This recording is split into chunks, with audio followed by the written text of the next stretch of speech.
ايدي وضربة ركنية جوستافو وبوجيل، ومنافسة ما بينهم داخل منطقة الجزاء، وفيصل فجر يلعب الكرة لكن غسلان كونان يطلع باخشوين يردها براسه لكن يطلع الفارو. هنا لا تزال المحاولة، يخطفها بوجيل ويسجل الهدف الأول لفرسان مكة.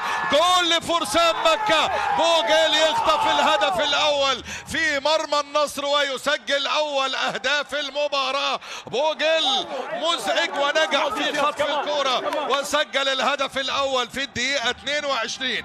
1-1 لا شيء. النصر الفرنسي بوجيل يفاجئ النصراويين بأول الأهداف. فرسان مكة يتقدموا بالهدف الأول. شوف الكرة، ما كانش فيه تفاهم ما بين الفارو وما بين نواف العجيدي، وهنا المرة دي شوف بالراس من دوارتي وعلى طول كده بضربة خلفية مزدوجة بوجيل يسجل الهدف الأول للوحدة. 1 فرسان مكة لا شيء العالمي.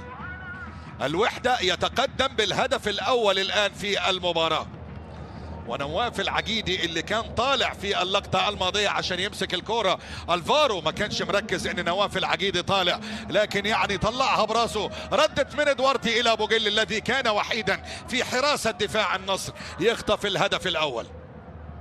1-0. رجعت عند وليد